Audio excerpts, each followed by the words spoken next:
Bonjour à tous, ravi de vous retrouver sur Public Sénat pour un nouveau numéro des Matins du Sénat. Et au programme, les auditions de la commission d'enquête du Sénat sur l'incendie de l'usine Lubrizol à Rouen. Les sénateurs auditionnent Delphine Batho, l'ancienne ministre de l'Environnement sous François Hollande. Elle connaît bien le dossier puisqu'elle avait dû faire face en 2013 à un premier accident sur cette même usine Lubrizol de Rouen. Et elle estime que les leçons de cet accident n'ont pas été retenues. Je vous laisse écouter cette audition. Monsieur le Président, Madame la rapporteure, Mesdames et Messieurs les sénateurs, je commencerai peut-être par dire qu'ayant travaillé pendant des années sur les questions de sécurité et étant engagée sur les enjeux écologiques, si vous voulez bien, je commencerai par une analogie. C'est-à-dire que lorsqu'un attentat terroriste se produit, le premier réflexe des états-majors des services de renseignement est de dire qu'il s'agit d'un échec, parce que les systèmes sont conçus pour qu'il n'y ait pas d'attentat. Et en fait, ce réflexe est conçu comme un préalable pour rechercher des failles de vigilance et y remédier. Évidemment, il ne faut pas comparer ce qui n'est pas comparable, à savoir un attentat terroriste avec un accident industriel, mais simplement noter à contrario que cette culture ne prévaut pas du tout en matière de sécurité écologique où la doctrine de l'État est souvent de se rassurer à bon compte autour de cette formule qui consiste à dire que le risque zéro n'existe pas. Ayant été en responsabilité lors du précédent incident industriel à l'usine Lubrizol de Rouen, et bien que cet accident n'avait rien de comparable avec celui du 26 septembre dernier par son ampleur ni par les conséquences, puisque en 2013, à aucun moment, les services de l'État n'ont été dans l'ignorance de la nature de la substance qui était rejetée dans l'environnement, je veux dire d'emblée que j'ai vécu celui-ci en 2013 comme un échec pour les services de l'État. Un échec en lui-même parce que nos systèmes de prévention des risques technologiques doivent être faits pour qu'il n'y ait pas d'accidents impactant les populations et l'environnement. Et un échec aussi de la gestion de crise, car j'avais relevé alors une multitude d'anomalies qui m'avaient conduit à saisir les inspections générales des ministères de l'Intérieur, de l'Industrie et de l'Écologie dans un cadre qui allait bien au-delà du classique retour d'expérience. Par conséquent, le fait qu'un nouvel accident industriel beaucoup plus grave se produise dans la même usine, après que Lubrizol ait été condamné pour négligence en 2014, et sans que les leçons de 2013 n'aient toutes été retenues dans la gestion de crise, constitue à mes yeux pas seulement un échec, mais une faute de l'État. Je dis bien une faute de l'État et non pas de tel ou tel gouvernement, même si l'actuel a sa part de responsabilité. C'est essentiellement sur les conclusions du rapport d'inspection de 2013 que je vous ai adressé que je souhaite revenir devant vous. Ces conclusions allaient bien au-delà du cas spécifique de la fuite de mer captant de l'usine Lubrizol de Rouen. Elles portaient sur l'ensemble de l'organisation de l'alerte, de l'information et de la gestion de crise en cas d'accident industriel. Elles concernaient donc tous les sites Seveso dans toute la France. Deux préconisations du rapport ont, avec plus ou moins de perfection, été mises en œuvre et ont connu des suites. La première est la création d'une force d'intervention rapide, puisqu'en fait, en 2013, l'État, pendant de longues heures, ne disposait pas de ses propres outils indépendants de mesure des rejets de mer captant dans l'environnement et qu'il y avait aussi une problématique d'expertise. En 2019, des mesures ont donc été rapidement réalisées dans l'environnement. Néanmoins, je crois que vous avez notamment auditionné Air Normandie, on peut toujours s'interroger sur le périmètre géographique des prélèvements qui ont été réalisés, le caractère adapté ou pas des outils de prélèvement, par exemple au cas de figure d'un incendie, les périmètres d'analyse sur l'amiante et autres. Concernant ces aspects, la dernière mise en demeure préfectorale adressée à Lubrizol ces derniers jours prouve que l'instruction gouvernementale d'août 2014, dite instruction Lubrizol, n'a pas été appliquée chez Lubrizol et que c'est seulement maintenant que cette défaillance est relevée. Je fais référence à l'arrêté de mise en demeure préfectorale qui est sur le site de la préfecture de Seine-Maritime.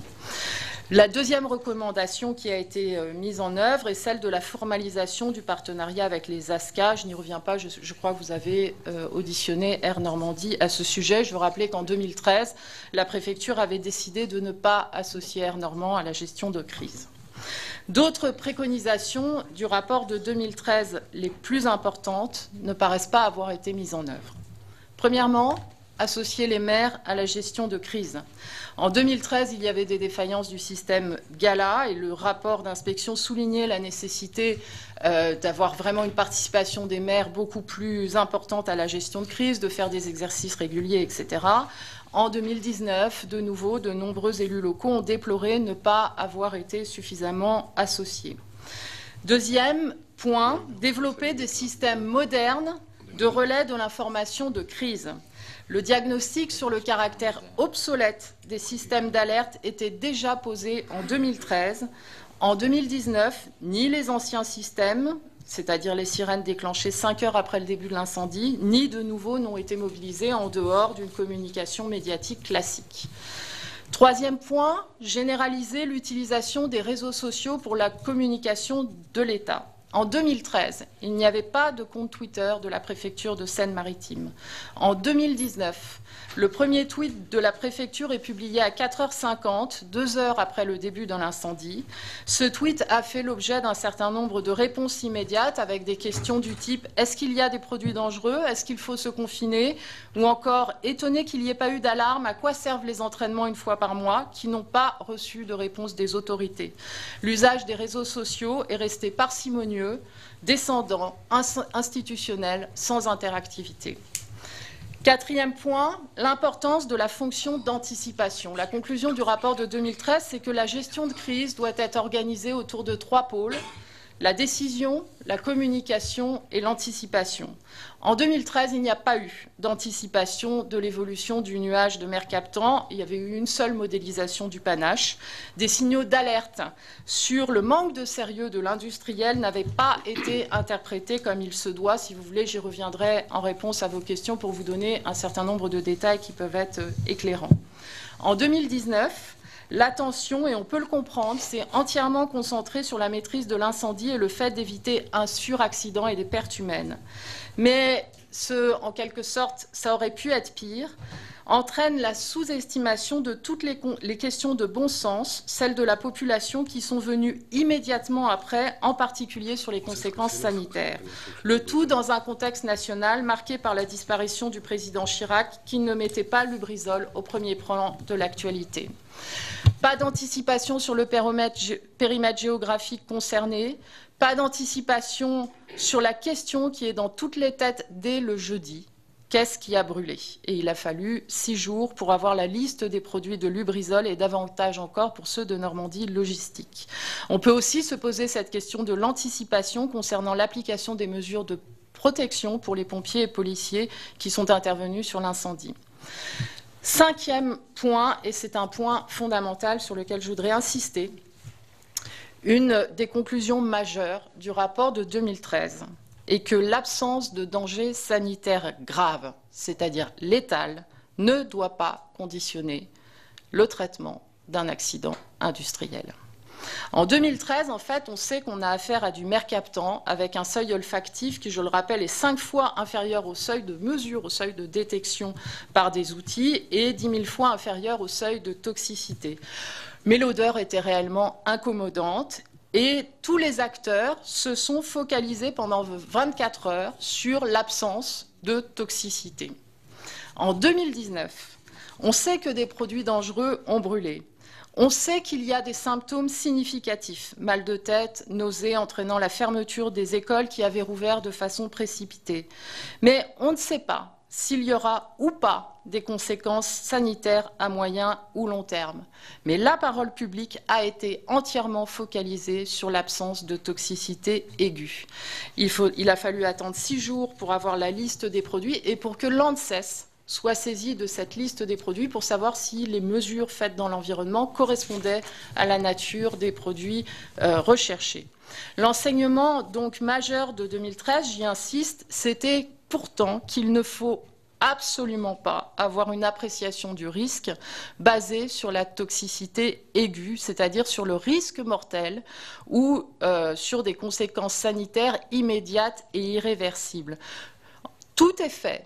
Tout symptôme doit être pris en compte et j'ajouterai toute conséquence à long terme. De ce fait, le rapport de 2013 recommandait la relecture par les DREAL de toutes les études de danger pour prendre en compte ce qui, dans le rapport, est qualifié d'incommodité. Les études de danger restent basées sur les effets létaux, de même que le périmètre des PPRT. L'approche qui prévaut, en fait, reste marquée par la catastrophe AZF, c'est-à-dire un risque d'explosion. 6e point, la communication, élément central de la gestion de crise.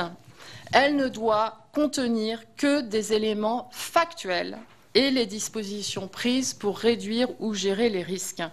Le rapport d'inspection rappelait qu'il y a 2 types de communication de crise possibles. La première, inopérante, qui vise à rassurer par l'affirmation de la maîtrise et du contrôle des risques, voire leur négation, qui n'est guère convaincante, même quand les risques sont quasi nuls.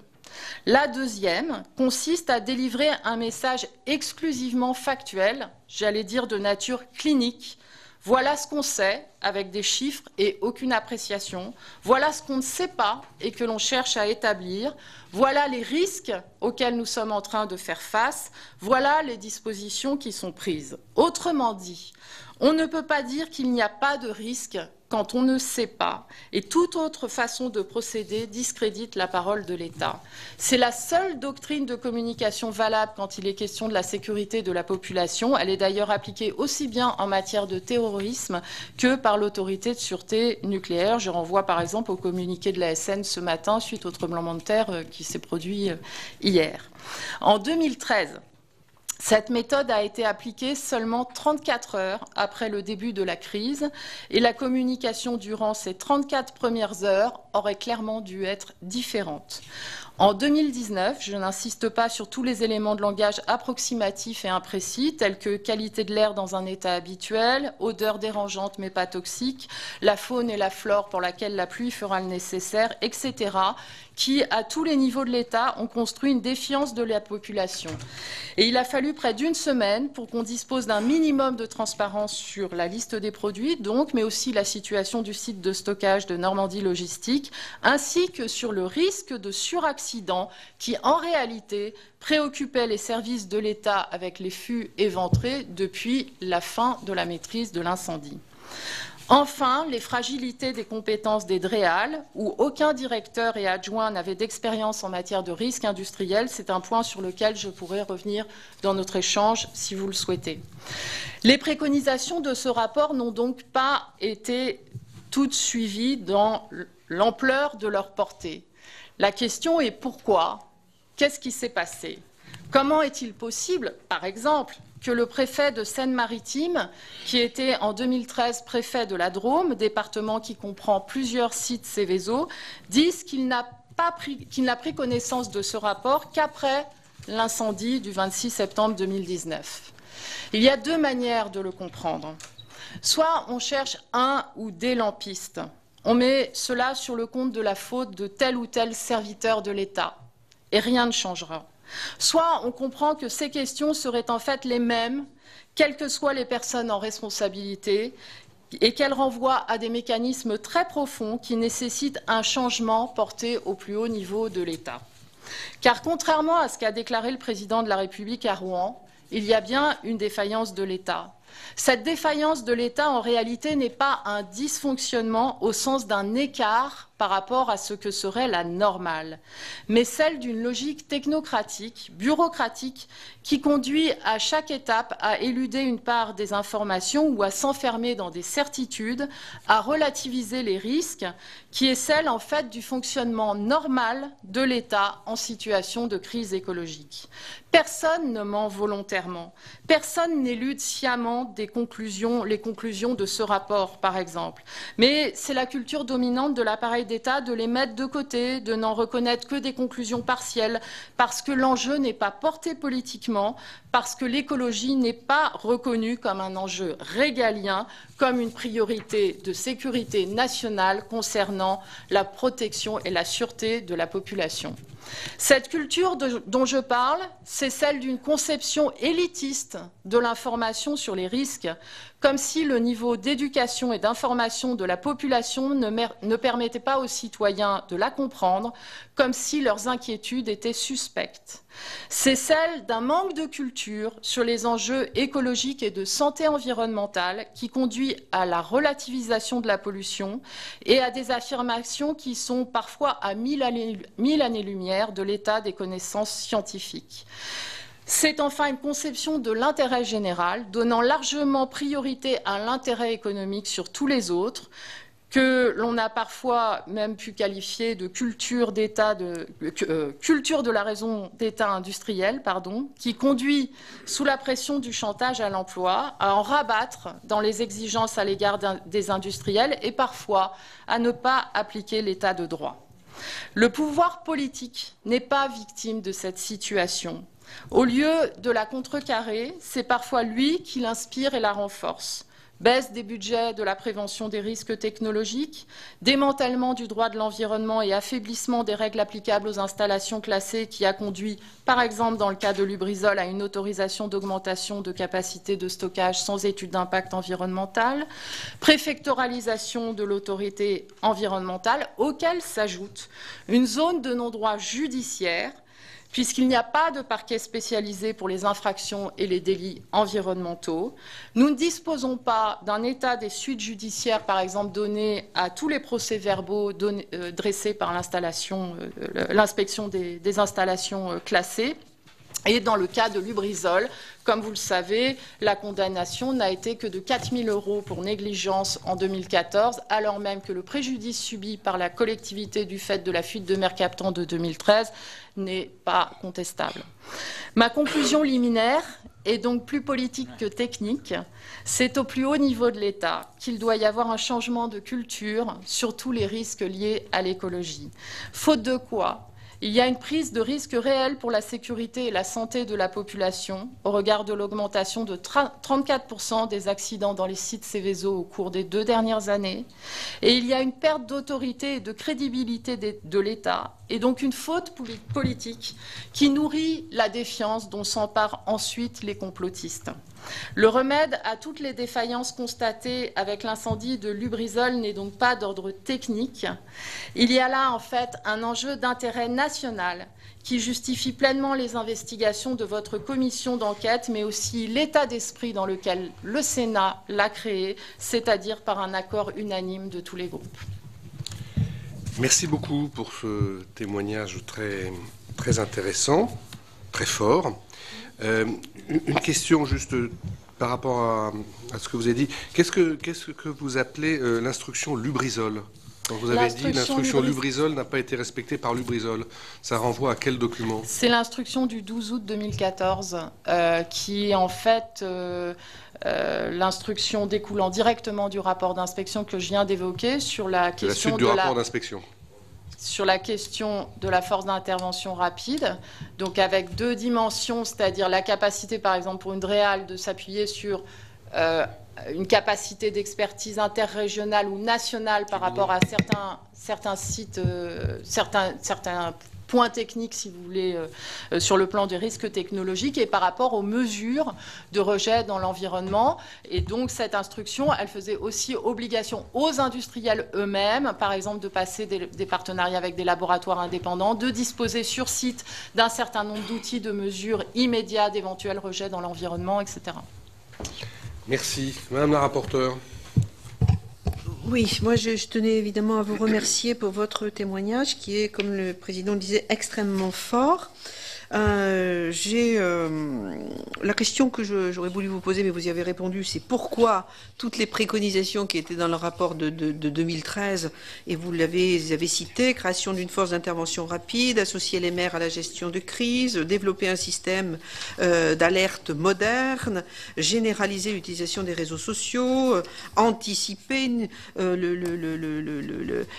l'absence des mesures sanitaires à long terme, un problème de communication, etc. Enfin, tout ce que vous avez dit et que nous partageons. Enfin, pourquoi toutes ces préconisations-là n'ont pas, depuis 2013, on est en 2019, n'ont pas été mises en œuvre, ou si peu mises en œuvre, avec, et vous l'avez dit, un préfet qui a même reconnu ne pas les connaître, hein, ne pas avoir eu connaissance de ce rapport, ce qui, évidemment, en ce qui me concerne, pose question. Et donc, et la conclusion qui est la vôtre, c'est-à-dire la défiance de l'État et la faute de l'État et les manquements de l'État, qui sont extrêmement forts. Et alors, il y a une mesure que vous avez évoquée qui me paraît intéressante, et je voudrais là-dessus que vous puissiez développer. Vous avez dit qu'il n'y avait pas de parquet spécialisé pour les délits environnementaux. Donc ça, j'imagine que c'est une proposition qui pourrait être faite. Est-ce que vous pouvez la développer? Un bateau. Merci. En 2018, il y a eu 828 procès-verbaux transmis à la justice par l'inspection des installations classées. Ce sont des chiffres publics. 740 en 2016, 700 en 2014, c'est-à-dire que ce chiffre est en augmentation. Personnellement, j'ai cherché à connaître les suites judiciaires données à ces constatations d'infraction et je n'ai pas trouvé de renseignements. On voit bien, et on le voit, et sans vouloir interférer avec les procédures judiciaires, on le voit avec la saisine du pôle santé publique du parquet et la nomination de juges d'instruction, toutes les questions techniques extrêmement pointues. Là, il y a un lien direct avec la santé, mais on a le même type de problématique concernant des rejets dans l'environnement qui nécessitent un parquet spécialisé. De façon générale, nous sommes en France dans une insuffisance de la police environnementale et des suites judiciaires données à toutes les infractions de nature environnementale. Vous pourrez bien entendu consulter, auditionner toute une série d'éminents spécialistes du droit de l'environnement sur cette dimension qui est absolument fondamentale, parce qu'on a tendance à concentrer tous nos débats sur l'amont, c'est-à-dire sur la règle, sur ce que dit la loi, et on se préoccupe de façon très nettement insuffisante de la sanction des écarts par rapport à la règle. Et l'affaire de 2013-2014 le montre, avec la quasi-impunité. 4 000 € pour un industriel comme Lubrizol, c'est évidemment, bien entendu, dérisoire. Sur le pourquoi, j'ai essayé de répondre à la question, sur le pourquoi ces conclusions ont été mises de côté. Vraiment, je veux insister, je pense que personne n'a décidé de mettre ce rapport au placard. Ça a été la mécanique, de n'en retenir que la création de la force d'intervention rapide. Parce que c'est une décision qui avait été annoncée. J'avais annoncé un plan de mobilisation pour les risques technologiques et j'avais annoncé la création de cette force d'intervention rapide avant même la publication du rapport d'inspection. Et donc la mécanique a suivi sur ce point-là. Vous pourrez noter que l'instruction qui met en œuvre la force d'intervention rapide est publiée plus d'1 an après la publication du rapport d'inspection. Bon. Les autres éléments, ils sont mis de côté par la mécanique qui est celle de l'entonnoir des décisions étatiques et peut-être par une autre dimension, qui est peut-être la question de savoir l'intérêt ou le regard que notre société porte sur les sites Seveso. Il y a une donnée peut-être que je veux donner. 2 tiers des plus de, je crois, 2 millions d'habitants qui habitent à côté d'un site Seveso seuil haut, ce qui est par ailleurs à titre personnel mon cas. 2 tiers de ces habitants sont des habitants de ZUS, c'est-à-dire de quartiers prioritaires de la politique de la ville. Lorsque j'étais membre du gouvernement, ce sujet avançait grâce à la mobilisation des parlementaires et des maires, notamment de l'association Amaris, mais, on va le dire, dans un intérêt relatif, sur le plan du débat public national, de l'intérêt des médias, jusqu'à ce qu'il y ait un pépin. Vous voyez, quand dans la loi de finances pour 2013, on s'est battu pour changer les financements par rapport aux travaux chez les habitants pour les PPRT, que le Conseil constitutionnel a censuré une de ces dispositions pour des raisons de forme, ça n'a pas suscité focalisé particulièrement l'actualité. Je redonnerai la parole après. Jean-François Husson a demandé depuis un moment, Jérôme Bignon, puis Pardon, merci, Président. Je voulais revenir sur la force d'intervention rapide. Donc, vous avez signalé que c'était la mesure qui avait été retenue. Moi, des informations que j'ai, elle a été retenue, mais elle a été partiellement mise en œuvre, puisque je crois qu'il n'y a que dans 3 territoires. Et dans le malheur qui a frappé Rouen, Atmo Normandie a mis en place ce dispositif, mais à ce jour, à ma connaissance, seules 3 régions ont mis en place cette force d'intervention rapide. Donc ça veut dire que plus de 5 ans après le premier incident, ce dispositif n'est pas en place. Vous avez souligné un certain nombre d'autres carences. Je dirais, je partage en tous les cas les éléments du constat. Et la question que j'ai envie de vous poser, en fait, on s'aperçoit que c'est un peu comme dans les rapports parlementaires, beaucoup de rapports sont sans suite. Ce qui pose quand même un vrai problème de légitimité, et pour les assemblées, et pour les services de l'État. Parce que si c'est pour établir des rapports dont le coût est forcément important, par la mobilisation de la ressource humaine qu'il importe, selon vous, que faudrait-il prévoir dans les procédures, ne serait-ce que, est-ce qu'il faut se dire que 18, 24 mois après la publication d'un rapport, on demande un état des lieux, parce que sinon c'est vacances après vacances, et finalement ça conduit, je dirais, au sentiment d'impuissance, voire de mauvaise volonté. Alors, j'ai entendu, là, c'est des débats plus politiques, quand vous parlez de la culture de la raison d'État industrielle. Et c'est un des sujets aujourd'hui que je partage, en tous les cas, dans la manière dont vous le posez. C'est le sentiment que une actualité chassant l'autre, les enjeux écologiques, en général, on le voit d'ailleurs avec le séisme qui vient de se produire Drôme-Ardèche, c'est sur l'instant, et puis après, il y a une tendance à un étiolement, alors que c'est des vrais sujets, mais c'est des sujets qui mobilisent et de la ressource humaine, et je dis dans un second temps, des moyens. Merci. Juste en complément de ce que vient de dire Jean-François Husson, moi je pose la question de manière encore plus cash. Est-ce qu'on peut considérer qu'il y a eu un dysfonctionnement des ministères de tutelle, c'est-à-dire l'environnement et l'intérieur, quand on fait que ce rapport n'ait pas été mis en œuvre? Est-ce qu'il y a une responsabilité de ces 2 ministères du fait de dysfonctionnements manifestes? Alors, sur d'abord la force d'intervention rapide, oui, je sais qu'elle a été mise en œuvre de façon partielle et incomplète. C'était ce que j'indiquais, pas seulement sur le point que vous avez soulevé sur seulement les 3 territoires où les partenariats avec les ASCA ont été menés à bien, mais aussi dans les aspects concrets des outils de mesure, du type de mesures qui ont été faites, etc. On est en fait en la matière exactement dans une situation comparable à celle que j'avais trouvée en 2012, où près de 10 ans après la loi Bachelot de 2003, la moitié à peine des PPRT était établi et signé par rapport à l'ensemble de ceux qui étaient prescrits.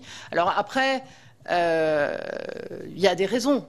Le temps que prennent les études, la réduction des risques à la source, ensuite les enjeux financiers, etc. Mais ça traduit quand même un niveau de mobilisation anormal sur les risques technologiques. Pour moi, cette question-là, et ça m'amènera à répondre à votre question, ou quand vous évoquez le fait que ce rapport a été mis de côté, etc. Pour moi, vraiment, je me permets d'insister, il y a une spécificité liée à l'écologie et à l'absence de considération qui est portée sur le fait qu'il s'agit d'un enjeu de sécurité de la population. Nous n'avons pas du tout le même type de fonctionnement de l'appareil d'État sur des rapports qui concernent la lutte contre le terrorisme, certains aspects de la sécurité civile, la sûreté des centrales nucléaires, etc., etc. C'est-à-dire tout ce qui est bien identifié comme des risques majeurs. C'est vraiment, pour moi, la chose fondamentale de comprendre ça. Et ça ne vaut pas que pour les risques technologiques. Ça vaut aussi dans bien d'autres domaines qui impliquent des conséquences écologiques ou des conséquences pour la santé humaine. Qui est vraiment cette culture profonde de la relativisation. Et c'est pour ça que je me permets d'insister. Bien sûr que oui, c'est un dysfonctionnement que les conclusions de ce rapport aient été mises de côté. Mais je vois bien la tentation dans ce genre de situation de chercher ce que j'évoquais tout à l'heure, c'est-à-dire de chercher un lampiste, de chercher le nom d'un responsable que l'on pourrait sanctionner. Ce serait trop facile, en fait. Ce serait trop facile et ça nous mettrait à côté du véritable enjeu, parce qu'on est dans ce qui relève d'un processus de mettre de côté l'information qui dérange ou celle qui demande trop d'efforts. Et je veux revenir également sur ce que j'évoquais en termes de culture de raison d'État industrielle. Je maintiens ce terme parce que j'ai été confrontée dans l'exercice des responsabilités au refus ou à la résistance d'un certain nombre de préfets de prendre des mesures destinées à faire cesser une pollution industrielle. Je l'ai vécu, donc c'est quelque chose qui n'est pas contestable. Et encore dernièrement, l'année dernière, comme parlementaire, j'ai par exemple posé une question sur le problème du site Altéo à Gardanne et des boues rouges, sur les raisons pour lesquelles, et c'est pour ça que j'évoquais le fait que l'état de droit n'est pas appliqué, sur les raisons pour lesquelles un arrêté préfectoral n'est pas respecté de façon, j'allais dire, officielle, et il n'y a pas de mise en demeure, il n'y a pas de suite judiciaire, ce qui me paraît être une situation parfaitement anormale. Bon, rassurez-vous, on ne cherche pas de lampiste. J'ai bien compris. Mais on peut quand même s'interroger sur la responsabilité des ministres successifs de l'environnement, et Dieu sait qu'il y en a eu ces derniers temps, quant au fait que ces règles n'aient pas été mises en œuvre, ces préconisations n'aient pas été mises en œuvre. Monsieur Bignot, je demanderai aux sénateurs et Mme Batho d'être synthétiques dans leurs réponses, que j'ai beaucoup de demandes de prise de parole et le temps avance. Monsieur Bignot. Merci, Monsieur le Président. Merci, Madame, pour votre contribution très forte et très intéressante. Il y a une chose que vous n'avez pas évoquée du tout, pourtant, elle est importante parce qu'elle a été un premier signal qui était intéressant en matière d'environnement, c'est la création des 3 tribunaux et des 3 parquets spécialisés en matière de pollution maritime.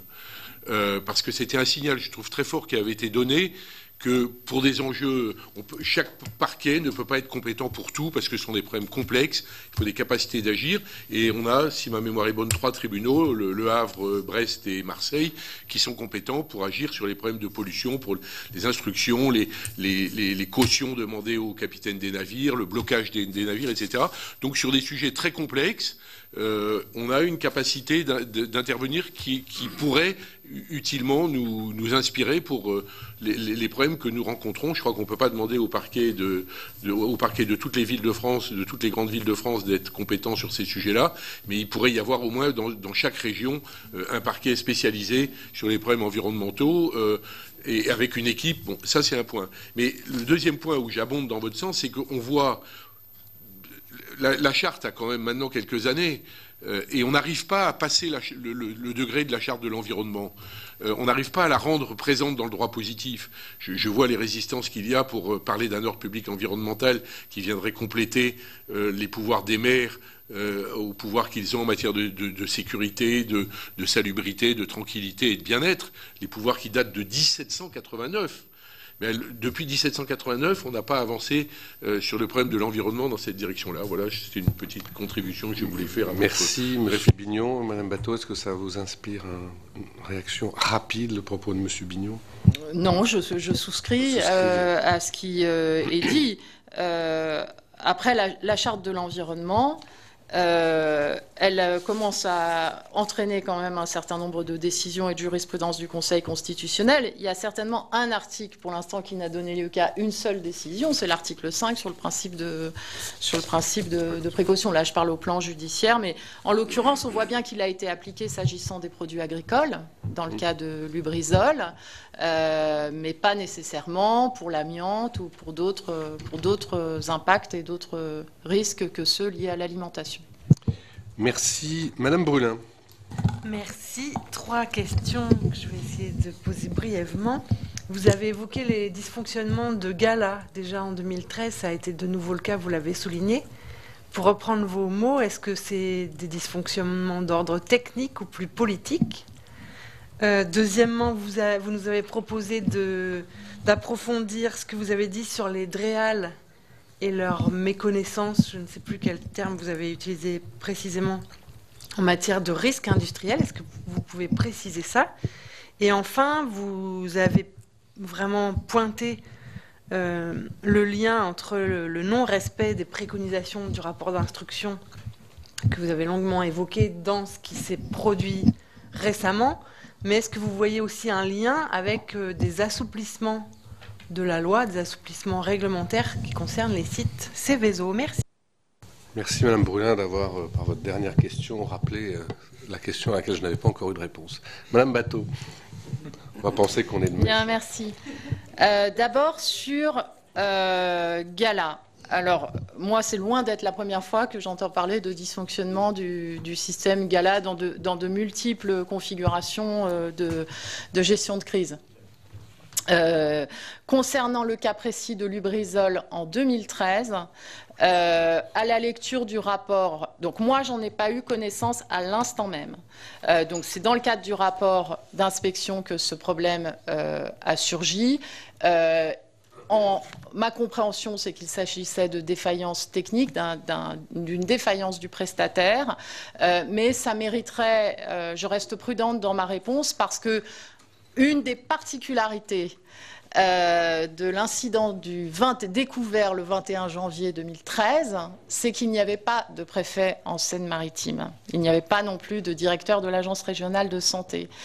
Et donc, dans la gestion de crise des premières 24 heures, cette absence de préfet a assurément joué un rôle. Et donc, je ne serai pas suffisamment, ayant prêté serment, formel pour vous répondre sur est-ce que c'était un problème technique ou un problème politique, parce qu'il y avait également un problème politique lié à l'absence de préfet. Je rappelle, parce que c'est quand même intéressant sur un point qu'on n'a pas abordé, qui est la responsabilité de l'industriel lui-même, qu'en 2013, Lubrizol se rend compte de l'incident qui a commencé dans le week-end à 8 h du matin, qu'il déclenche le POI seulement 2 heures après, à 10 h, qu'ils ne préviennent pas la préfecture, que la préfecture est prévenue par les pompiers parce que des habitants ressentent l'odeur et donc appellent les pompiers appellent la préfecture, et que les services d'alerte et de veille au niveau ministériel sont prévenus 5 heures après le début de la crise. Je remets ça. Et donc, c'est ce signal-là qu'aurait dû alerter, en fait, sur le fait qu'on a, à l'époque, je parle dans les états-majors, sur le fait qu'il y a un industriel, manifestement, qui n'est pas réactif, qui ne dit pas tout. Et ensuite, là, le problème s'est construit dans le fait que Lubrizol annonçait à peu près toutes les 3 heures, que le problème allait être réglé dans la demi-journée. Et donc, comme ce n'était pas réglé dans la demi-journée, eh bien, ça discréditait la gestion de la situation. Sur les DREAL, le rapport de 2013 pointe une question qui renvoie, à mes yeux, à celle d'une possible perte de compétences ou d'un possible affaiblissement des compétences qui est directement lié à la création des DREAL il y a 10 ans. Les DREAL ont fait fusionner les DRIR dans les DREAL. Et donc, il y a une attention particulière par rapport aux régions les plus concernées par des sites industriels Seveso, par rapport aux compétences des équipes. Et là encore, je ne veux pas tomber dans la logique du lampiste, parce qu'en fait, ce problème se pose dans toute la France. Il ne se pose pas simplement en Seine-Maritime. C'est la question, en fait, de l'affaiblissement de l'État dans ses compétences techniques, dans ses compétences d'ingénierie, qui conduisent par ailleurs au quotidien de la mise en œuvre du droit de l'environnement à externaliser bon nombre d'études, etc., qui ne sont plus réalisées par les services de l'État, qui sont eux-mêmes débordés, j'allais dire, par la paperasse et donc passent moins de temps sur le terrain. Donc tout ça mérite, à mon avis, une attention, un approfondissement extrêmement important. Derrière, ça renvoie à des questions de moyens humains, et donc le ministère de l'écologie a été quand même le plus impacté par la RGPP, ensuite suivi de la modernisation de l'action publique, suivi par les nouvelles diminutions d'effectifs. Sur le plan des moyens, il y a moins 150 millions d'euros pour le programme 181 Action 1 depuis 2012 et en autorisation d'engagement, et moins 50 millions d'euros en crédit de paiement, à ce que j'ai relevé en regardant les lois de finances. Mais il y a surtout une perte de moyens humains dans les équipes de façon générale, et cette question de culture par rapport à ce qu'était la culture des DIREN. Est-ce qu'il y a un lien avec l'assouplissement des procédures? Oui, directement. Oui, directement.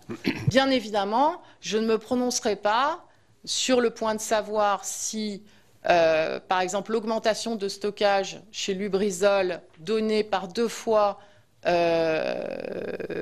dont une des 2 fois, et d'ailleurs une régularisation a posteriori, ce qui est quand même problématique, hein, c'est-à-dire on constate une anomalie et on fait a posteriori l'autorisation de stockage sans étude d'impact environnemental, selon les informations qui ont été rapportées par la presse.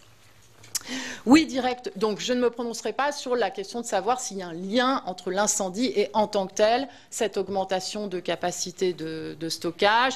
Est-ce qu'il y a eu une révision des études de danger ou pas? Est-ce que le risque incendie a été pris en compte, etc. Je ne me prononcerai pas là-dessus. En revanche, la logique, le portage politique de l'assouplissement et de la simplification des procédures et de ces enquiquineurs du ministère de l'écologie avec toute leur réglementation, etc., etc., oui, bien sûr, il a des conséquences sur la surveillance des sites industriels, sur la police de l'environnement et sur l'aptitude d'un DREAL à résister à l'amicale sollicitation d'un préfet qui pense que la situation n'est pas encore mûre pour prononcer une mise en demeure. Je pense que vous voyez assez clairement ce que je veux dire dans les logiques ensuite concrètes de fonctionnement de l'État sur la capacité à être exigeant, ferme par rapport à des exigences de sécurité, de prévention des risques technologiques qui peuvent effectivement passer dans un certain nombre de cas pour des enquiquinements aux yeux des industriels. C'était l'audition de Delphine Batho devant la commission d'enquête du Sénat sur l'incendie de l'usine Lubrizol. Elle estime qu'il y a eu une faute de l'État dans la gestion de cette crise et que les autorités doivent intégrer une culture de la vigilance. La commission d'enquête Lubrizol auditionne ce matin une autre ancienne ministre de l'Environnement, Corinne Lepage. Elle est désormais avocate et défend dans cette affaire l'association Rouen Respire, composée de victimes et de citoyens qui portent le dossier sur le terrain judiciaire. Cette association a déjà obtenu la nomination d'un expert indépendant qui doit enquêter sur les conséquences sanitaires de cet incendie. Tout de suite, l'audition de Corinne Lepage. Merci, Monsieur le Président, Mesdames et Messieurs les sénateurs, de m'auditionner ce matin sur ce sujet où, bien entendu, je ne suis pas totalement objective puisque je suis l'avocate d'une très grosse association de victimes. Donc je dois à l'honnêteté, vous l'avez rappelé vous-même, mais je voulais commencer mon propos en le rappelant. Je reste objective dans l'analyse du droit que je fais, mais je défends une cause. Alors, vous m'avez demandé de tout résumer en 10 minutes.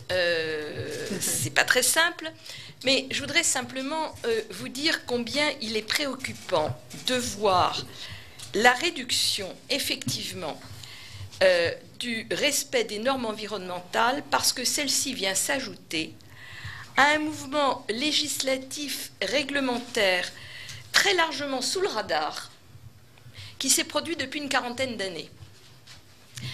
Et en réalité, nous avons une grande difficulté parce que, je résume, mais je pourrais vous donner un document plus complet sur le sujet, parce que c'est un sujet que j'ai travaillé avec un spécialiste des risques, qui était chef pompier au Havre, qui a participé au SDIS, et avec lequel j'ai travaillé sur le sujet. Donc on a fait une note assez épaisse, si je puis dire.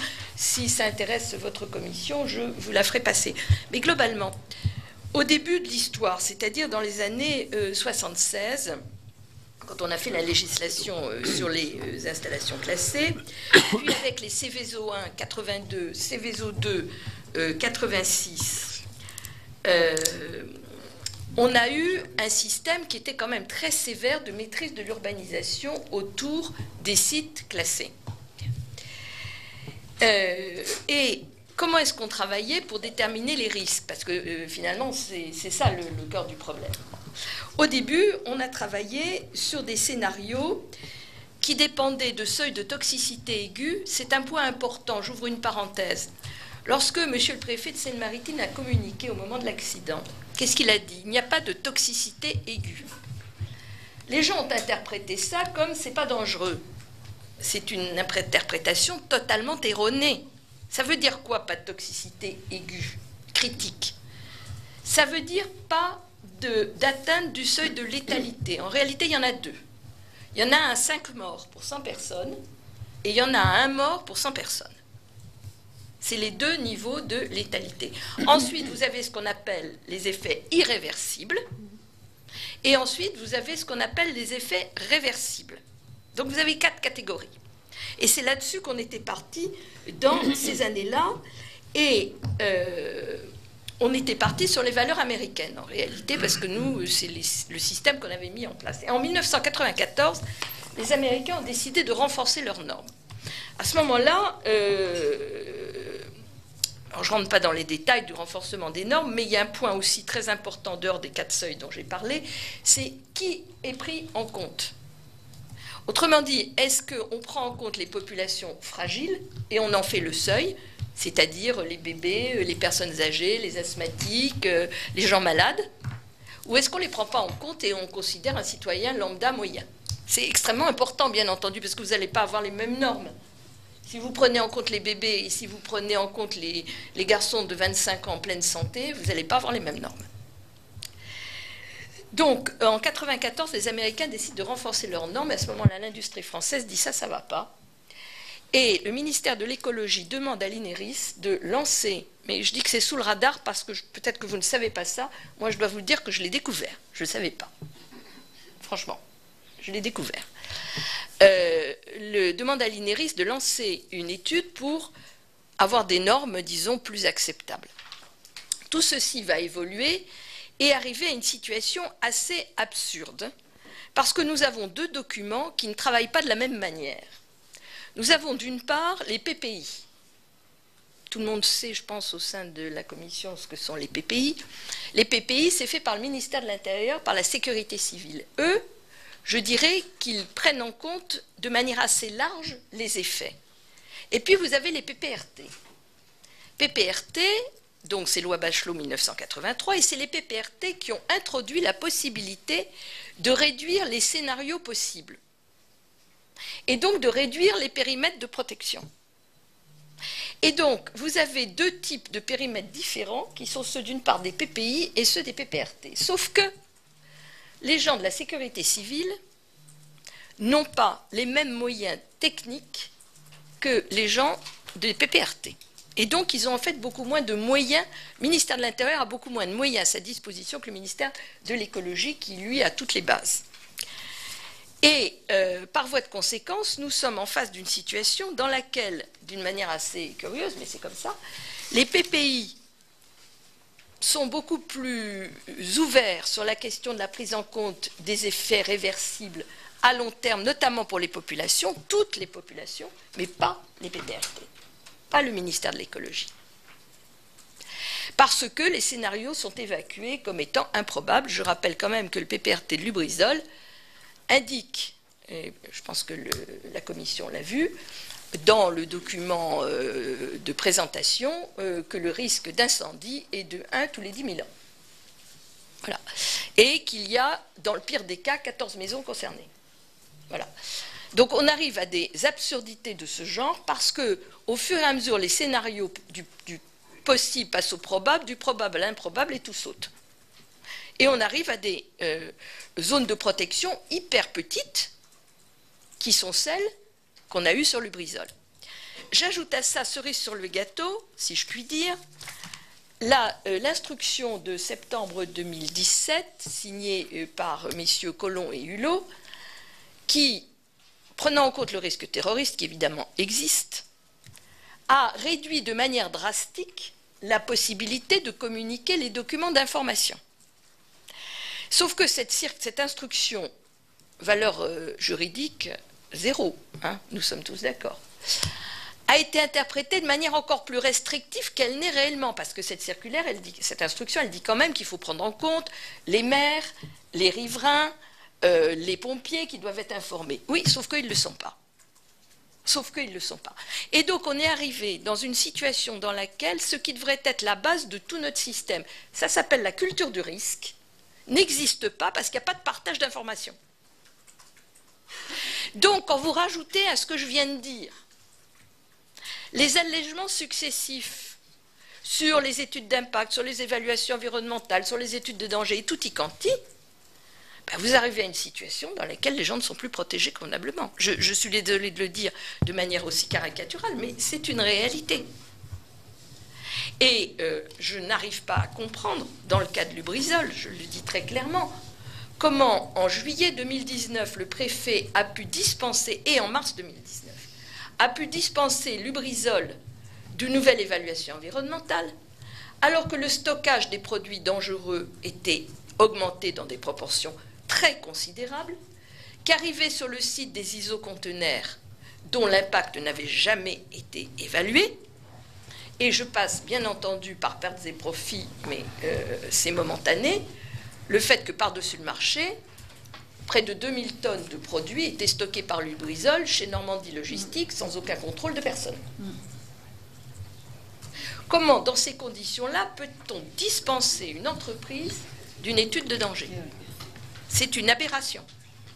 Et c'est une aberration d'autant plus grande que l'étude de danger de 2009, revue 2014, qui avait permis ce PPRT, j'allais dire réduit, j'allais employer un mot plus trivial, rikiki, parce qu'il est vraiment, le périmètre est vraiment très petit, était fondée sur le fait que le stockage avait réduit. Donc on fait un PPRT en disant on peut réduire parce qu'effectivement le stockage de certains produits, notamment d'acide chlorhydrique, de cuves d'acide chlorhydrique, a réduit.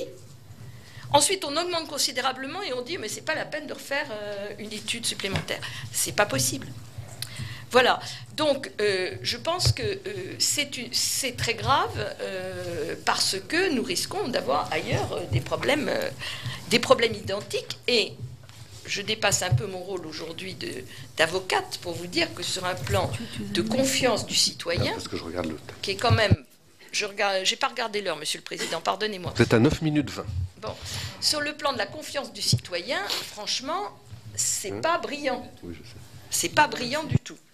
Alors, un petit mot, mais on reviendra, je pense, sur tout ça. Un petit mot sur la sous-traitance. C'est un problème majeur qui concerne toutes nos industries, y compris le domaine nucléaire.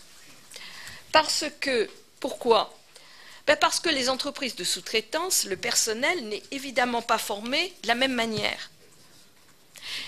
Et deuxièmement, il faut bien comprendre, et ça m'a été dit notamment par des sous-traitants du nucléaire, mais je pense que c'est valable ailleurs, il faut savoir comment ça se passe dans la vraie vie. Les entreprises, elles ont un contrat pour aller faire du nettoyage, qui est de moins en moins du nettoyage et qui est de plus en plus de l'intervention. Ils ont un certain nombre de choses à faire. Dans un délai qui est extrêmement court, ce n'est pas possible. Ce n'est matériellement, physiquement pas possible. Qu'est-ce qu'ils font, les gars ? Ben, ils marquent marqué, ils marquent fait pour ce qui ne l'est pas. Parce que s'ils ne le font pas, l'entreprise n'aura plus le contrat à venir. Et donc, c'est un risque de chômage pour les gens qui travaillent dans l'entreprise. Donc il y a une pression qui s'exerce sur eux qui ne va évidemment pas dans le sens de la sécurité et de la sûreté quand on parle de nucléaire. Mais je pense que c'est vrai ailleurs aussi. Ce sont des gens peu formés, peu suivis médicalement, parce qu'il y a aussi le problème du suivi médical de ces gens-là, et qui de surcroît ont cette pression sur eux qui fait que même s'ils savent ce qu'ils doivent faire, une fois sur deux, ils ne peuvent pas le faire. Et s'il y en avait un qui faisait de l'excès de zèle, les autres lui tomberaient dessus en disant « Dis donc, si tu marques pas fait alors que c'est pas fait, tu sais très bien ce qui va nous arriver. » Et donc ça ne se fait pas. Donc le problème de la sous-traitance est un problème très important pour toutes les raisons que je viens d'indiquer et qui fragilise encore l'édifice. Voilà, Monsieur le Président, ça fait un peu plus de 10 minutes, mais pas trop. Merci beaucoup. J'aimerais juste une précision par rapport à ce que vous avez dit concernant l'autorisation accordée par le préfet au début de l'année 2019. Parce qu'à un moment donné, vous avez dit que le préfet n'a pas demandé d'évaluation environnementale. Non. Et après, vous avez dit qu'il l'avait dispensé d'une étude de danger. Parce qu'il y a une dérogation. Non, il a fait une dérogation pour... Donc, pour que l'on comprenne bien, normalement, il aurait dû ou il aurait pu demander une étude environnementale. Oui, bien sûr. Il aurait pu, il ne l'a pas fait. C'est parce que la législation a évolué pour permettre... Avant, c'était automatique pour un certain nombre d'opérations. On est d'accord. Ce que la loi a modifié, c'est de rendre possible le cas par cas. Le cas par cas fait donc l'objet d'une évaluation préfectorale et d'une dérogation éventuelle, c'est ce qui s'est passé ici, pour ne pas être soumis aux évaluations environnementales ou études d'impact selon les cas, ou études de danger selon les cas.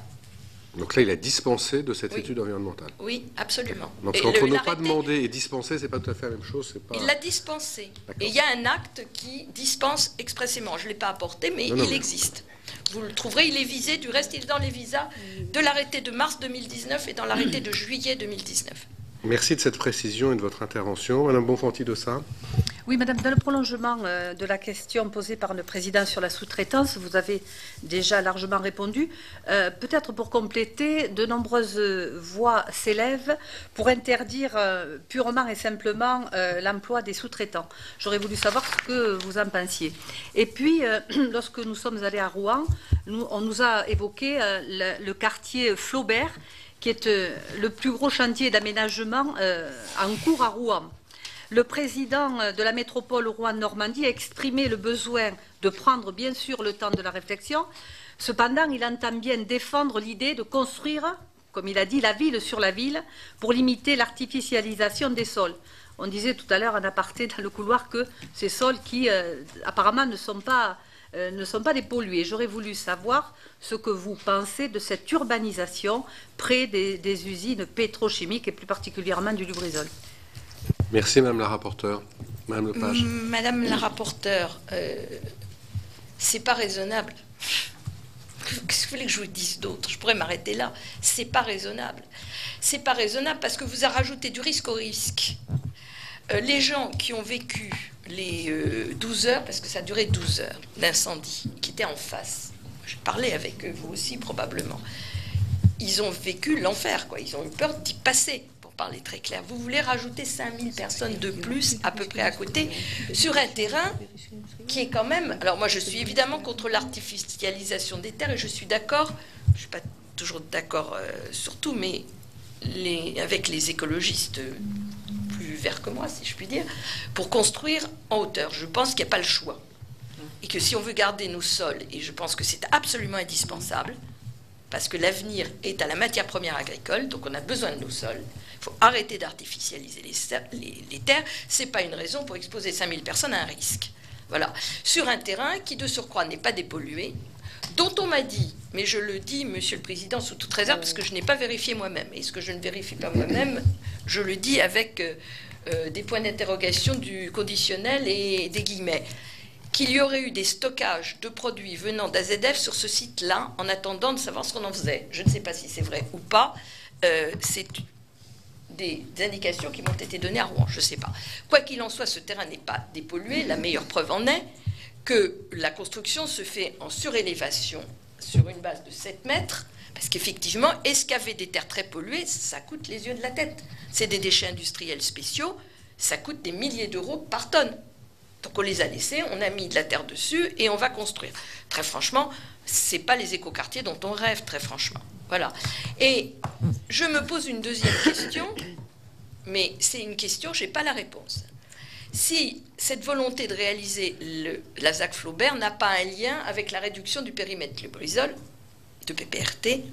Et deuxièmement, je m'interroge, je n'ai pas la réponse, Monsieur le Président, c'est une question. Pourquoi il y a un PPRT de Rouen pour toutes les installations Céveso et il y a un PPRT à part pour Lubrizol? Pourquoi? Pourquoi?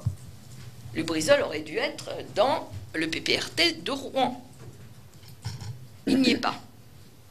La question que je me pose, c'est est-ce que ça a un rapport avec Flaubert? Est-ce que ça a un rapport avec les modalités d'évaluation du risque domino? Je ne sais pas. Je n'accuse rien. Je pose des questions.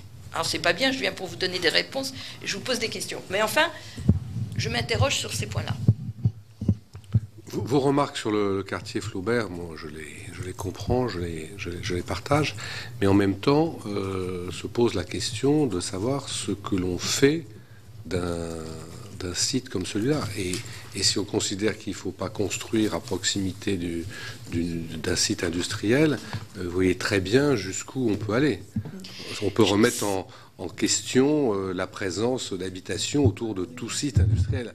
Donc tout en comprenant et en partageant en grande partie ce que vous venez de dire, on voit bien quand même la limite du propos et surtout le risque. Qu'est-ce qu'on fait d'un terrain comme celui-là? Et dans la logique de tout cela, est-ce qu'on ne va pas jusqu'à aller à des propositions qui évidemment ne seraient pas, de mon point de vue, envisageables, de dire il faut que tous les sites industriels soient dans la campagne. De toute façon, c'est pas notre histoire. Voilà, donc c'est la limite de J'entends bien, Monsieur propos. le Président, mais ma question, c'est on est ce qu'on est. On a construit nos villes comme on les a construites. On sait très bien que, je le rappelais, il y a une quarantaine d'années, on essayait d'isoler les sites industriels des zones d'habitation. Elles se sont rapprochées, elles se sont rapprochées, elles se sont rapprochées. Bon, c'est comme ça. Les PPRT la loi Bachelot avait précisément pour ambition, comme les PPRI, de réduire les risques.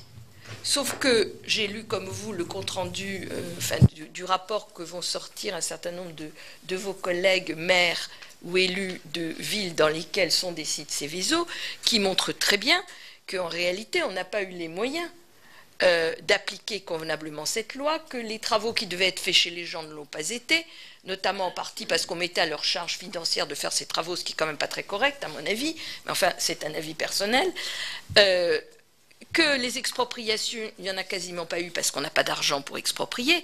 Donc la question c'est, est-ce qu'on continue dans cette voie ou pas? Autrement dit, est-ce que nous prenons le risque d'avoir des accidents industriels avec des risques pour les gens ou pas? Et ça renvoie à votre question numéro 1 sur l'allègement des normes. Si on prend cette décision-là, ça ne peut être fait qu'avec ce qu'on appelle une culture du risque, c'est-à-dire d'abord un contrôle, je pense, beaucoup plus étroit que celui qu'il y a eu sur Lubrizol. Deuxièmement, avec une culture partagée. Je ne sais pas si la Commission a eu connaissance de la brochure, entre guillemets, censée informer le public des risques sur Lubrizol. Ben, ce serait intéressant que vous la fassiez communiquer. Hein. Il n'y a rien, quoi. C'est nul. Il n'y a rien du tout. Et dire les gens étaient perdus quand ça s'est passé, ils ne savaient pas quoi faire, il n'y a pas eu d'exercice d'alerte. Bon, on ne peut pas, me semble-t-il, Monsieur le Président, en même temps, dire on prend ce risque, mais on va le faire en essayant de réduire au minimum et à informer le mieux possible les gens et continuer à dire qu'il n'y a pas de danger. Parce que le fond de l'affaire de tout ça, c'est de rassurer, entre guillemets, et donc de dire aux gens qu'il n'y a pas de danger, qu'ils peuvent dormir tranquillement. Ça ne marche pas. Où on prend nos concitoyens pour des êtres raisonnables, ce qu'ils sont, et on explique la situation, et les gens veulent travailler, donc ils sont tout à fait capables de comprendre les nécessités d'un développement économique. Mais il faut qu'ils aient les cartes en main. Si on est à la fois dans dormez braves gens, mais on va vous exposer à un risque, mais on ne va pas trop vous le dire, de manière à ce que tout se passe bien, ça, c'est pas possible. Donc il y a quand même un problème de législation. Et le fait d'avoir des enquêtes publiques, entre parenthèses, dont je suis très inquiète qu'on les supprime, ce n'est pas l'objet de votre commission, mais je me permets quand même de vous le dire, parce que rien ne remplace le contact du public avec un commissaire enquêteur. C'est pas la même chose d'aller s'exprimer sur Internet et de dire quelque chose à quelqu'un qui va en tirer des conséquences. Ça n'a rien à voir. Mais donc, c'est pas la même chose de supprimer les procédures réellement de concertation, de discussion, de co-construction et de rester dans la situation dans laquelle on est là aujourd'hui. Merci Madame Lepage. Je donne la parole à notre co-rapporteur, Nicole Bonnefoy. Oui, merci Madame. Je voulais vous interroger moi aussi sur la sous-traitance. Lorsque le PDG de Lubrizol, M. Schnur, est venu ici au Sénat, c'était notre première audition, la première question que je lui ai posée, c'est la sous-traitance, pour savoir si le personnel sous-traitant était formé au même niveau que le personnel employé dans ce site Céveso. Sa réponse a été simple, oui. Ils ont le même niveau de formation que ceux employés dans le site. Donc, évidemment, je m'interroge parce que, par ailleurs, nombre d'intervenants ou d'observateurs ont dit qu'il y avait un problème de sous-traitance allant jusqu'à le souhait d'interdire cette sous-traitance. Donc, je voudrais là-dessus que vous nous disiez, même si j'ai bien compris qu'il y avait un problème, et vous avez dit vous-même, peu formé. Donc c'est en opposition avec le PDG de Lubrizol qui dit qu'il, lui, il est parfaitement formé. Donc là, je voudrais votre réflexion là-dessus. Deuxième chose, avant vous, nous avons auditionné Delphine Batho qui, en termes de droit, préconise la création de parquets spécialisés pour traiter des délits environnementaux. Donc je voudrais votre appréciation sur ce sujet, rappelant par ailleurs que dans notre droit existe l'action de groupe, donc qui est un outil juridique. Est-ce que vous considérez qu'il est adapté ou pas pour un accident industriel? Et donc s'il y a des évolutions juridiques à apporter, d'après vous, lesquelles? Et ensuite, dernière question, le gouvernement a souhaité faire la transparence dans cette affaire, en associant la population, etc. Enfin, les choses ont été dites à plusieurs reprises, transparence, sauf qu'on voit qu'en matière d'expertise, par exemple, et d'expertise indépendante, lorsque le citoyen, le sinistré, demande ces expertises indépendantes, l'État les refuse. Et vous êtes bien placé pour le savoir, puisque votre association, Respire, a demandé justement des expertises indépendantes qui ont été refusées par l'État et accordées par la justice. Donc, pourquoi, alors que par ailleurs on demande cette indépendance, l'État est incapable de l'assumer et on est obligé de revenir à des recours comme vous l'avez fait. Merci. Madame la rapporteure, il y a beaucoup de questions dans votre question. Bon, sur la sous-traitance, bien entendu, il faudra examiner les pièces. Je pense qu'on les aura de toute façon dans la procédure pénale, dont je ne pourrai pas faire état pour les raisons que vous savez. Et que je n'ai pas encore vu, même si j'ai déposé une plainte au nom de la société, l'association Respire, je n'ai pas encore ouvert le dossier pénal. Donc je ne sais pas ce qu'il y a dedans. On le verra sur cette question, je suppose. Je ne sais pas le cas particulier de Lubrizol, mais enfin, ce que j'ai pu lire dans la presse par ailleurs, c'est peut-être inexact aussi, c'est que les propos du président étaient largement démentis. Si Lubrizol a fait un effort particulier de formation des sous-traitants qui travaillent, bravo. Il faudra le démontrer, qu'on est dans un cas particulier. Disons que le cas général ne me paraît pas être celui-là. Mais je ne peux pas faire de procès d'intention non plus. Voilà. Bon, ceci dit, je pense que, de manière plus large, la Commission a pris connaissance de l'arrêté du 8 novembre, donc tout récent, qu'a pris le préfet. Je ne sais pas si vous l'avez vu, les uns et les autres, mais je vous l'ai apporté, donc je vous le laisserai. De mise en demeure de Lubrizol pour toute une série de règles qui ont été manifestement violées. Je ne sais pas ce que le président de Lubrizol vous a raconté sur son POI, sur ses sprinklers, sur son règlement général de sécurité, mais s'il vous a dit que tout était bien, je pense que ce n'est pas tout à fait la réalité, selon le préfet lui-même. C'est même pas moi, c'est l'arrêté de mise en demeure. Bon, ça c'est sur le premier point. Sur le parquet spécialisé, il y a déjà un... Oui. L'interdiction de la sous-traitance. Bref, les interdictions générales et absolues. Principe de précaution ou non? Laissez répondre Mme Lepage.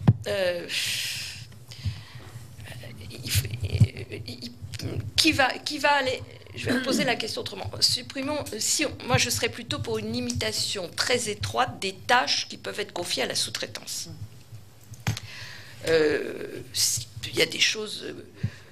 si vous balayez un site, le balayage des sites, de vider les poubelles dans les locaux administratifs, je ne vois vraiment pas pourquoi ce ne serait pas sous-traité. Mais tout ce qui touche de près ou de loin à l'entretien du site lui-même, au fait de veiller sur le fait que les robinets qui doivent être fermés sont fermés, ceux qui sont ouverts doivent être ouverts, etc., ça, c'est pas possible. Donc, plutôt que d'une interdiction générale et absolue, moi, je serais pour une réglementation très stricte des tâches qui peuvent être confiées à la sous-traitance. Voilà. Sauf à avoir une sous-traitance dont on pourrait être certain de son niveau de qualification. Oui, mais qui vérifie ? Est-ce que l'État aura les moyens de vérifier ça ? J'ouvre une deuxième parenthèse. Bon, j'aurais beaucoup de critiques à faire de la manière dont l'État a géré cette affaire-là, mais pour sa défense, si je puis dire, même si je ne suis pas là pour ça, les moyens dont disposent les services de l'État en matière de contrôle sont en réduction, en chute libre. Et donc on ne peut pas demander aux gens d'avoir un même degré de contrôle quand leurs moyens sont réduits à leur plus simple expression. Ce n'est pas possible. Donc là aussi, il y a besoin d'une clarification, parce que je ne suis pas du tout contre, entendons-nous bien, la réduction des dépenses de l'État et du train de vie de l'État. Mais j'observe que la réduction du train de vie de l'État, elle s'est faite essentiellement, largement sur les organismes de contrôle, dans tous les domaines. C'est vrai pour les vétérinaires, c'est vrai pour la DGCCRF, c'est vrai pour tous les services. Or, c'est eux qui tiennent le système. Parce que sinon, mesdames, messieurs les sénateurs, vous votez des lois, elles ne seront jamais appliquées. Parce que personne n'ira jamais voir comment elles le sont. Donc ça ne sert à rien. Donc le système, il commence avec le contrôle. Voilà, je suis peut-être un peu en dehors du sujet, mais je tenais quand même à rappeler ça. Poursuivez, madame. Je continue. Sur le parquet, il existe un pôle santé-environnement au parquet de Paris. Et au parquet de Marseille, il y en a 2 en France. Donc ça existe. Le problème, c'est que leurs moyens sont très, très, très insuffisants. C'est-à-dire que les dossiers traînent en longueur. Je vous donne un exemple. J'ai un dossier algues vertes au hasard qui dort depuis 5 ans presque. Le dossier de Mincy que la Cour d'appel vient de juger concernant un incinérateur, la procédure a mis 19 ans pour arriver à la Cour d'appel. Donc elle est restée à peu près 10 ans au pôle santé-environnement. Voilà, ça pour nos concitoyens, c'est tout simplement pas possible. Donc ça existe. Ça a besoin de moyens tout à fait solides. Et parfois, j'ai le regret de vous le dire, on vous refuse une expertise en disant oui, elle serait nécessaire, mais l'État n'a pas les moyens de payer l'expertise. Donc les moyens de la justice, c'est aussi quelque chose de très important. Alors ensuite, l'action de classe. Oui, enfin, c'en est pas une, madame la rapporteure. Ça ne marche pas. En l'espèce, ce n'est pas possible. Ça ne marche pas. Alors, il y a la possibilité d'avoir des associations de victimes qui sont reconnus comme tels et qui peuvent agir dans la procédure pénale. Alors pourquoi est-ce que c'est intéressant ? Parce que ça évite d'engorger les juges d'instruction. Si vous avez 3000 constitutions de partie civile au hasard et qu'il faut notifier à chacune d'entre elles chaque acte de la procédure, je ne sais pas si vous voyez le temps qui est perdu sur des choses qui ne servent à rien en réalité. Enfin si, qui sont la régularité de la procédure, mais qui ne font pas avancer le dossier. Donc la possibilité pour une association de défense de se constituer et d'attendre l'audience pour que les membres se constituent et demandent réparation, c'est quand même une facilitation considérable. Alors nous avons fait, nous, une demande pour Rouen Respire. Pour l'instant, on est dans l'attente, on ne sait pas, on n'a pas de réponse. On a mis 3 semaines pour avoir un accusé de réception et on n'a pas de réponse, donc on ne sait pas. Voilà. Mais donc les actions de classe telles qu'elles ont été inventées ne marchent pas. Pourquoi ? Parce qu'on n'en voulait pas réellement. Parce que c'est vrai que le monde économique était vent debout contre ce système qui marche très bien aux États-Unis et dont les Français ne voulaient pas réellement. Donc on a un succès d'année qui va marcher pour des notes de téléphone, pour des, je sais pas, pour des frais bancaires, pour des choses comme ça, mais ça ne marche pas dans des dossiers de ce genre. J'ai oublié Alors, la quelque chose. rapporteure, Les études indépendantes. Ah, les études indépendantes, excusez-moi. Alors, oui, on a fait un référé constat dans cette procédure tout de suite. C'est quelque chose que je fais très couramment dans beaucoup de procédures parce que ça a l'avantage d'aller très vite, d'avoir un débat contradictoire, et moi je crois beaucoup au débat contradictoire, et de permettre de faire un état des lieux, pas à 0, parce que la chose s'est passée, mais enfin à 0+1. Et effectivement, pour la première fois, j'ai eu en face de moi un État qui était violemment contre. Violemment contre. C'est-à-dire que j'ai eu 2 mémoires de l'État, 2 mémoires de l'ARS, un mémoire du SDIS, tout le monde pour dire c'est pas la peine, circuler, il n'y a rien à voir. La présidente du tribunal administratif de Rouen ne l'a pas entendu de cette oreille, donc nous avons un expert, nous avons tenu déjà 2 réunions d'expertise, nous allons en avoir une 3e.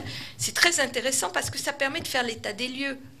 Par exemple, sur les prélèvements, qui sont une chose très importante, où est-ce qu'ils ont été faits? Qu'est-ce qu'on a prélevé? Qu'est-ce qu'on a comme norme? Tout ça, le débattre de manière contradictoire et d'avoir un expert qui est un expert judiciaire, donc astreint aux règles de déontologie de l'expertise judiciaire, permet de voir clair et d'être quand même un peu plus serein. Comment peut-on être réellement sûr qu'un organisme est indépendant? Alors, on ne peut pas, Monsieur le Président. C'est un sujet sur lequel... Je craignais cette réponse, madame. Non, je vais vous dire... je m'occupe beaucoup d'associations et de plus en plus dans les temps actuels. Et souvent, on me dit les associations ne sont pas indépendantes. Personne n'est indépendant. Personne n'est indépendant. On a tous notre culture, on a tous notre religion, on a toutes nos manières de voir les choses, des amitiés, on en a tous. Donc personne n'est totalement indépendant. J'ai l'habitude de dire que être indépendant, c'est le contraire d'être dépendant. Et c'est comme ça que je le définis. C'est-à-dire ne pas dépendre financièrement de quelqu'un ou d'un organisme. Quand vous dépendez financièrement d'un organisme ou de quelqu'un, vous êtes dépendant. Bon, dans le reste des cas, vous êtes non dépendant. Est-ce que pour autant vous êtes indépendant? Je n'irai peut-être pas jusque-là. Un expert judiciaire, lui, normalement, il est totalement indépendant. Parce qu'il a dû présenter patte blanche, dire qu'il n'avait aucun intérêt avec aucune des parties en cause, et il figure sur une liste qui est établie par les cours d'appel. Donc voilà ce que je peux dire sur ce sujet délicat, Monsieur le Président. Merci. Madame Brulin. En partie, ma réponse, c'était sur les protocoles mis en place pour les suivis sanitaires et environnementaux. Et est-ce qu'à votre connaissance, c'était défini un point 0, mais vous venez d'y répondre. Alors, et votre réponse... Si Monsieur le Président accepte de me donner 5 minutes sur ce sujet, ou 4 minutes, je voudrais les prendre. Accordé. Merci, Monsieur le Président. Alors, c'est quelque chose de très important, parce qu'on est dans une très grande difficulté. Lorsque les choses se sont produites, on a d'abord eu un incendie d'une immense ampleur. On a eu, et je ne manque jamais une occasion de le dire, des sapeurs-pompiers et des policiers sensationnels, remarquables, parce qu'ils nous ont évité vraiment une catastrophe majeure, un accident majeur. On a un accident industriel, on n'a pas une catastrophe majeure. On aurait pu l'avoir. Et vous êtes allés sur place comme moi-même, tout est imbriqué là-dedans. Et le feu pouvait partir n'importe où. Il y a l'incinérateur qui est à côté, il y a les silos qui sont pas loin, il y a Total avec ses cuves qui sont à côté aussi. Ça aurait pu être la disparition de Rouen. Bon, grâce aux pompiers et aux policiers, ça n'a pas été le cas. Qu'est-ce qu'ont fait les pompiers? Le SDIS a immédiatement mesuré un certain nombre de facteurs pour savoir si les pompiers pouvaient sortir ou pas. C'était ça leur travail. Ils n'étaient pas chargés de la sécurité sanitaire de la population rouennaise, entendons-nous bien. Ils étaient chargés de voir s'ils n'exposaient pas à la mort leurs gars s'ils sortaient. C'est ce qui a été fait avec des lingettes. Donc on a fait un certain nombre de prélèvements. A été analysé ce qui pouvait l'être avec les moyens du bord. C'est-à-dire que ce qui n'était pas habituel, les HAP, les dioxines, les métaux lourds, c'était pas fait pour être mesuré quotidiennement. Alors, il y a un souci dont j'aurais parlé, qui est celui des camions NRBC. Alors, je ne sais pas si tout le monde sait ce qu'est un camion NRBC. Un camion NRBC, c'est des camions, nous en avons 2 ou 3 en France, équipés pour le nucléaire, N, R, radiologie, C, chimie, B, B bactériologique. Donc c'est des camions qui peuvent mesurer en temps réel, parce qu'ils sont hyper équipés, effectivement ce qui se passe sur tous les polluants que je viens de citer. Sauf que celui qui était à Rouen, qui venait de Nogent-le-Rotrou, apparemment n'avait pas l'équipement nécessaire pour la chimie. Et donc ce qu'on aurait pu mesurer ne l'a pas été. Et les lingettes des pompiers ont fait des mesures, j'ai dit avec les moyens du bord, c'est-à-dire qu'on a fait ce qu'on appelle des mesures surfaciques, calculées en centimètres carrés ou en millimètres carrés ou en mètres carrés. Or, toutes les normes sont faites en volumétrie, en mètres cubes, ou nanomètres cubes, peu importe. Donc, en réalité, ce qui est sorti de ces analyses n'était comparable à aucune norme, puisqu'on était en surfacique. Et qu'on ne peut pas passer du surfacique au volumique. Je ne connais rien à la chimie, je suis nullissime, mais ça j'ai compris quand même. Et tout le monde peut comprendre ça. Et Atmo a mis en place des instruments pour mesurer les HAP notamment et les dioxines seulement quelques heures après la fin de l'incendie, c'est-à-dire dans l'après-midi qui a suivi. Et les lingettes initiales, elles ont été détruites. On ne peut pas les réutiliser. Apparemment, il n'y a pas de contre-témoin. Ce que j'ai demandé, apparemment, il n'y en a pas. Donc, on a une difficulté à ce niveau-là. Et on a également un grand questionnement de la part de la population rouennaise sur les suivis. Les gens ne sont pas du tout rassurés par les suivis qui sont mis en place, et notamment parce qu'il n'y a pas de suivi médical qui est prévu. Non. Et donc, j'ai le regret de le dire en tant qu'ancienne ministre, mais c'est la société civile qui s'organise pour le faire, c'est pas normal. C'est le boulot de l'État. C'est pas normal. Je le comprends, hein, et je serais mère de famille à Rouen, je ferais la même chose. Mais il y a quelque chose qui ne va pas. Et qui rejoint les difficultés de communication qu'il y a eu dans cette affaire, où franchement, de dire, quand il y avait le nuage au-dessus, que la qualité de l'air est normale, c'est pas possible, quoi.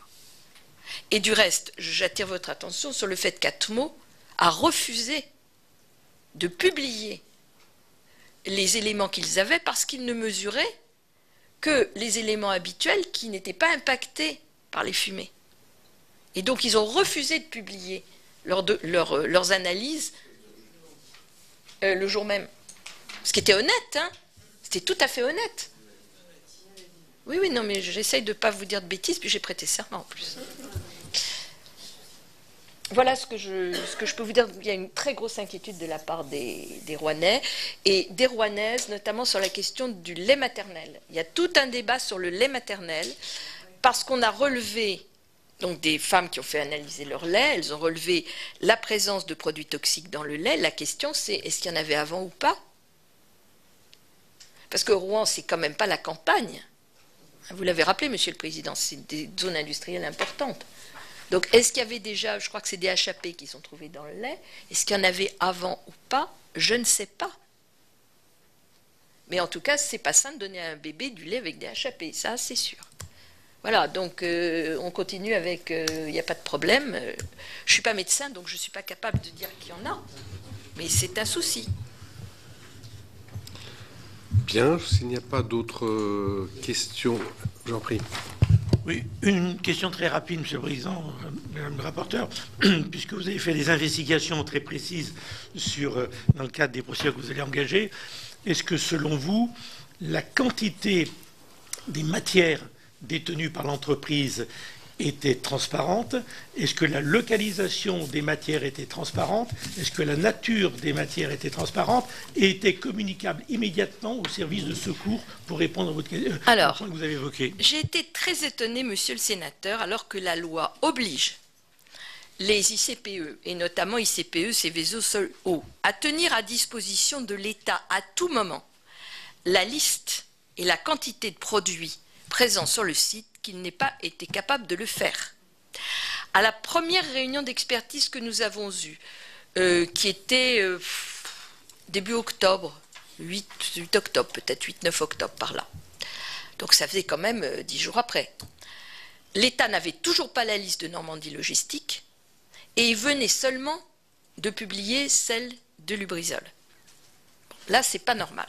Deuxièmement, je regrette, mais c'est pas normal que Lubrizol ait stocké sans aucune règle de protection particulière 2000 tonnes.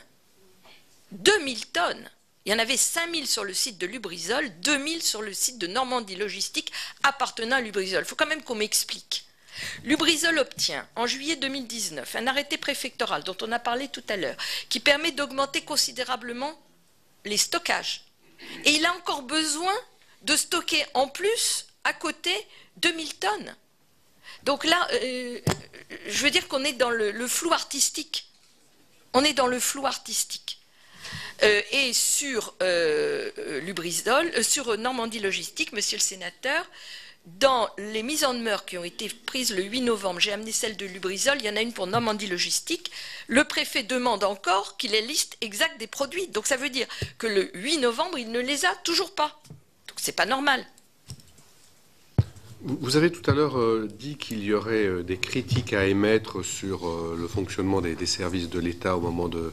Je pense que vous parliez au moment de la catastrophe et après. Et même avant. Est-ce que vous pouvez, dans les quelques minutes qui nous restent, en dire un peu plus? Bon, avec la réserve que j'ai émise tout à l'heure sur les moyens des DREAL, quand même. Nous l'avons bien noté. Je ne comprends pas comment il y aurait eu 19 visites sur le site de Lubrizol et que le 8 novembre, le préfet soit encore obligé de mettre en demeure Lubrizol, de lui fournir un POI correct, un règlement de sécurité correct. J'ai apporté l'arrêté, je vais vous le laisser. C'est pas celui-là, évidemment, c'est le dernier. Peut-être celui-ci, voilà. Il demande, le plan de défense incendie n'est pas complet, le plan d'opération interne du site ne contient pas les éléments en lien avec l'instruction gouvernementale. L'exploitant n'a pas étudié dans son étude de danger relative aux unités de stockage, les stockages extérieurs, c'est-à-dire Normandie Logistique, évidemment. Les stockages extérieurs susceptibles d'avoir des effets extérieurs du site ne disposent pas de système de détection incendie. Les dispositifs de confinement des eaux d'extinction du site n'ont pas permis de recueillir les eaux polluées lors de l'incendie. Et il y a eu 19 visites avant, et on est obligé d'en arriver là. C'était l'audition de Corinne Lepage devant la commission d'enquête du Sénat sur l'incendie de l'usine Lubrizol à Rouen. La commission d'enquête poursuit ses travaux cet après-midi et c'est la ministre de la Santé, Agnès Buzyn, qui sera entendue par les sénateurs. C'est la fin de cette émission, merci de l'avoir suivi. Vous pouvez revoir tous nos programmes sur notre site internet publicsénat.fr. Très bonne journée sur Public Sénat.